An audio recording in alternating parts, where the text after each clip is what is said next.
네, 미국의 6월 물가 상승률이 전년 동기 대비 9.1%를 기록하는 등 시장의 예상을 뛰어넘었습니다.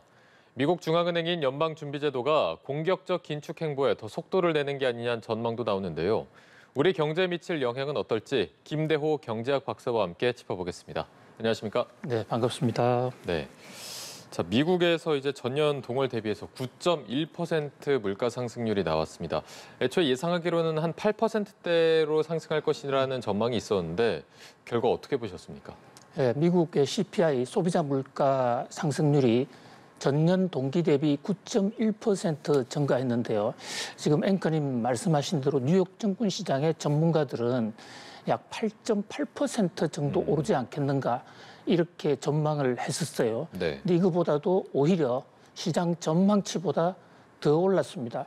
그러니까 이제 경제 현장에서는 좀 놀라는 그런 물가 쇼크가 있었다고 볼 수가 있고요. 이것을 달별로 비교를 해보면요. 지난 5월 달에는 8.6% 올랐었거든요. 그 전에는 4월 달에는 8.3%, 이게 오히려 계속 조금씩 더 올라가고 있는 것입니다. 금리를 인상을 하면 물가가 내려가는 게 경제학 이론의 당연한 이치인데 오히려 금리를 올렸음에도 불구하고 물가가 상승하니까 미국 연준이나 미국 백악관도 좀 당황하는 그런 듯한 모습이에요. 근데 이렇게 된 이유는 크게 두 가지가 있는데요. 하나는 금리를 인상했을 때 그것을 물가를 억제하는 그 효과가 일정 시차를 두고 나타나거든요. 오늘 금리 내렸다고 오늘 금리를 올린다고 해서 내일 물가가 내린다든지 이런 것은 상상하기가 어렵습니다. 그 네. 시차가 타임 레그가 있어서 보통은 3개월, 6개월 이렇게 보기도 하거든요. 실제로 지금 바이든 대통령은 미국의 물가가 7월 들어서는 많이 내렸다. 이번에 발표된 것은 6월 달 통계 아니냐. 이런 주장까지도 하고 있는 거고요. 또 하나는 물가가 오르는 대부분의 요인이 국제 유가, 원유, 천연가스인데 이게 이제 러시아와 우크라이나 전쟁 때문에 생기는 경제 외적인 변수가 가미하다 보니까 경제 당국으로서는 좀 조절하기가 어려운 이런 현상들이 나오고 있는 상태인데요. 어쨌든 9.1%라는 이 물가 상승률은 1981년 12월 달 이후에 처음이에요. 그러니까 정확하게 횟수로 따지면 40년 7개월이거든요. 보통 경제에 눈을 뜨기 시작하는 게 나이 한 10대 후반, 20대 초반이라고 생각했을 때 40년 전에 물가로 돌아갔으니까 지금 20대 경제 인식을 한다고 생각했을 때 60세 되는 사람들이 성년이 막 시작될 때 느끼던 물가 그 상태로 돌아갔거든요. 네. 그러니까 60대 아래인 많은 젊은 층들은 한 번도 경험해보지 못한, 한 번도 가보지 못한 초미정유의 높은 물가 상승이죠. 그래서 지금 세계 경제의 불안감은 계속 가중되고 있다 이렇게 볼 수 있습니다. 네, 지금 시장의 예상을 깨고 역대급의 물가 상승률이 기록이 됐습니다. 그래서 지금 미 연준에서도 금리 인상은 예고가 됐지만 0.75% 자이언트 스텝을 넘어서 1%포인트를 올리는 울트라 스텝 전망까지 나오고 있는데 실제로 접경국인 캐나다에서는 이미 1%포인트를 깜짝 인상했습니다. 지금 어떻게 이 움직임을 봐야 될까요? 그렇습니다. 지금 보통 금리를 인상할 때 그동안 관행적으로 0.25% 올리는 그런 국제적인 룰이 아니라 하나의 관습이 있습니다. 네. 이게 쿼터 시스템에 의해서 4분의 1씩 올리는 이런 방식인데요. 그런데 지금 미국 연준이 물가가 올라가니까 지난 5월 달에 빅스텝이라는 이름으로 0.50을 올렸습니다. 종래의 베이비 스텝의 2배죠. 그것도 안 되니까 이제 6월 달에는 0.75%포인트를 올렸는데요. 이것을 흔히 시장에서는 자이언트 스텝이라고 합니다. 이것은 경제학 교과서에 나오는 얘기는 아니고 뉴욕 증시에서 닉네임으로 부르는 알기 쉽게 구분해서 부르는 거예요. 근데 0.75도 이것으로도 안 되겠다. 한 단계 더 올리자. 그러면 그 다음 단계는 말을 뭐로 할 것이냐. 자이언트보다 큰 게 뭐냐.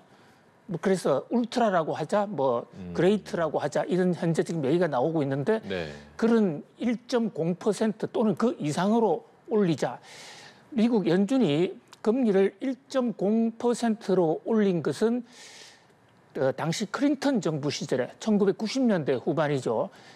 당시에도 지금처럼 이제 물가가 많이 올라갈 때 그린스펀 당시 연준 의장이 금리를 1%로 대대적으로 한번 올렸던 적이 있죠. 그래서 금리 인상의 폭이 더 커질 수 있다. 이미 시카고 CME 시장에서는 지금 그 금융 전문가들이 투자를 미국 그 기준금리를 상대로 배팅을 하고 있는데 그 결과를 보니까 0.75가 아니라 1.0%의 이른바 울트라 스텝 쪽에 훨씬 더 무게 중심이 주어지고 있다. 그래서 지금 미국 연준 FOMC가 앞으로 2주 있으면 열리는데요. 네. 그때 금리가 생각보다 좀 더 올라가지 않겠느냐 이런 전망이 나오고 있습니다. 그러나 단 한 가지 이제 이번 6월 달 CPI 물가를 보면요. 전년 동기 대비는 9.1%로 올라갔지만은 그 물가에서 식품과 이 유가, 국제 유가가 차지하는 비중을 빼버리는 것을 흔히 근원 물가 지수라고 부르는데요. 왜냐하면 국제 유가라든지 식품 이런 것은 일시적인 경제 외적인 요인에 의해서 올랐다가 떨어졌다가 이렇게 변덕이 심하기 때문에 경제학에서는 이것을 빼고 코어 CPI라고 해서 근원 CPI를 냅니다. 이 근원 CPI는 지금 3달째 떨어지고 있어요. 그래서 바로 이 대목을 정조준해서 바이든 대통령은 봐라 이제 물가가 좀 떨어지고 있는 것이 아닌가. 또 만약에 금리를 계속 올릴 수는 있는데 금리를 계속 올렸을 때 경기가 갑자기 죽으면 그에 따른 충격이 있을 수 있기 때문에 시장에서는 그래도 1%는 좀 너무 과한 거 아닌가라는 이런 반론도 있습니다. 따라서 앞으로 1%냐 0.75%냐는 앞으로의 물가 상황, 다다음 주에 PCE 물가 지수라는 게 나오는데요. 거기에 따라서 좌우가 될 것으로 보인다. 이렇게 분석을 할 수 있겠습니다. 네. 그런데 지금 한국의 기준금리가 이제 최근에 빅스텝을 단행하면서 2.25%가 됐고 미국이 1.75%니까 자이언트든 울트라 스텝이든 단행을 하면 어떻게든 한미 간의 금리가 이제 역전이 될 텐데 이에 대해서 우리 정부도 또 움직임을 보일까요? 어떻게 예상하십니까? 네, 현재 한국은행의 이창용 총재는 금통위 의장을 겸하고 계시죠. 이분은 한국의 빅스텝 금리 인상을 단행한 이후에 통화정책 기자회견에서 아마도 빅스텝은 이번이 마지막이 될 수가 있다. 그리고 다음, 다다음, 그리고 다다다음 앞으로 3번 정도는 0.25% 정도의 시기에 그러니까 베이비 스텝 금리 인상을 생각하고 있다. 이렇게 앞으로의 전망을 밝혔습니다. 이제 그렇게 되면 현재 미국과의 금리 격차 표에서 보시다시피 현재 미국은 1.75거든요. 네네. 1.75인데 우리나라가 0.5를 올림으로써 2.25가 됐습니다. 근데 미국이 만약에 자이언트 스텝을 하면 우리하고 금리가 이제 똑같아져요. 우리가 이제 2.50이 됐으니까요. 똑같아지고 그거보다도 한 단계 더 올리면 우리보다도 더 올라가는 이제 이런 상황이 얘기가 되는데 금리 격차가 생기면 우리나라 돈이 빠져나간다는 이런 주장이 있습니다만은 네. 이게 확인된 이론이 아니고요. 심리적으로 그럴 수 있다. 그리고 역대 금리 격차가 한미 간의 금리 격차 역전이 된 적이 한두 번이 아닌데 그때마다 우리나라 돈이 빠져나갔던 것은 아닙니다. 다만 미국이 계속 금리를 올렸을 때 미국 달러가 강세를 보일 가능성이 있기 때문에 우리 금융당국도 고민은 깊어질 것으로 보이는데요.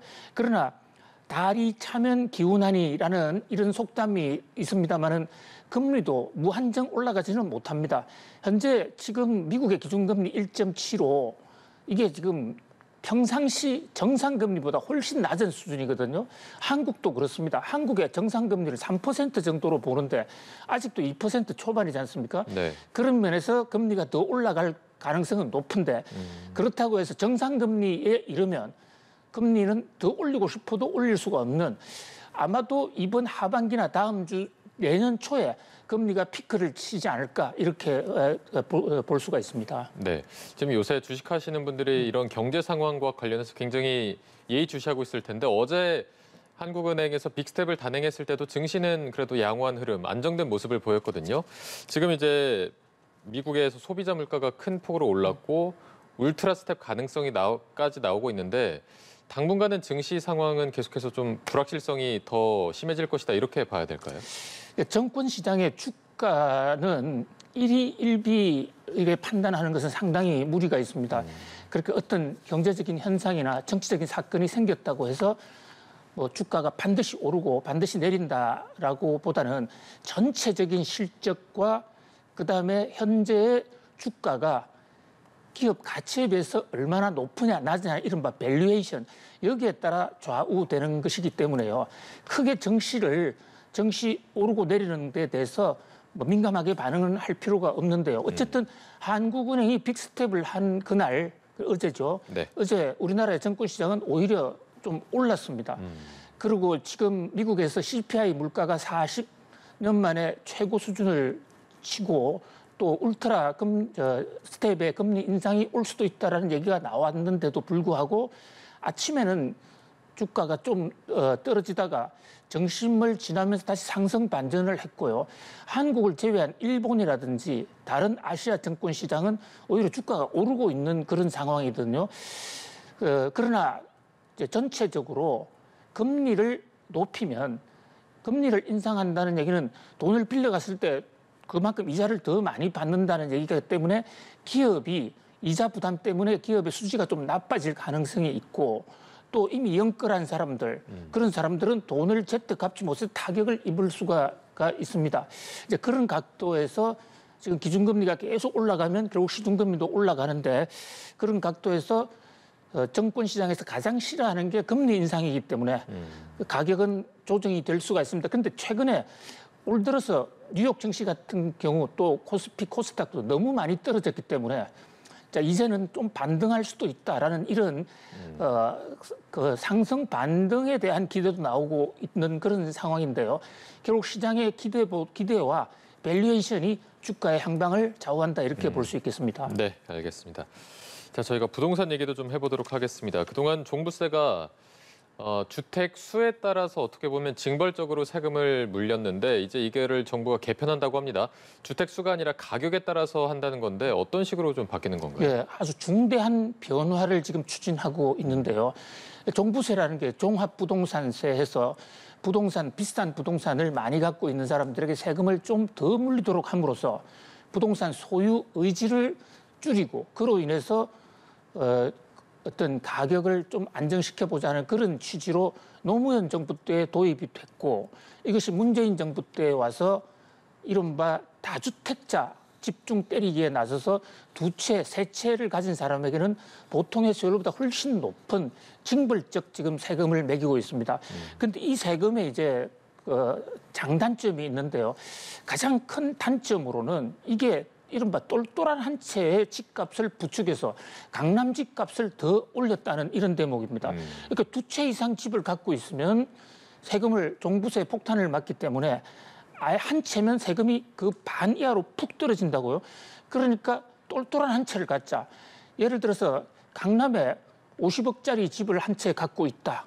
이런데 그 사람이 예를 들어서 저 지방이나 섬 도시에 집을 뭐 10채를 갖고 있는데 10채를 갖고 있어도 그게 뭐 10억이 채 안 될 수가 있습니다. 그런데 지방에 있는 10채를 갖고 있다고 숫자가 많다는 이유로 그쪽 세금이 훨씬 더 높은 그러니까 10채를 팔아서 서울의 강남에 하나 사는 이런 부작용이 생겨난 것이거든요. 바로 그 대목에서 이제 똘똘한 한 채 역풍이 생겼는데 이것을 현재 윤석열 정부가 이 대목을 바로 잡겠다. 추경호 장관이 공약을 했고요. 이게 지금 다음 주에 정부의 종합부동산세 대대적인 개편 방안이 나옵니다. 그런데 이 대목은 국회 입법 사항이기 때문에 과연 야당을 설득할 수 있느냐 거기에 따라서 결정이 될 수 있다. 그래서 아직까지 최종적으로 결정됐다고는 보기가 어렵습니다. 네, 이제 다음 주에 세법 개정안을 발표할 텐데 이 세법 개정안에 이런 내용도 있습니다.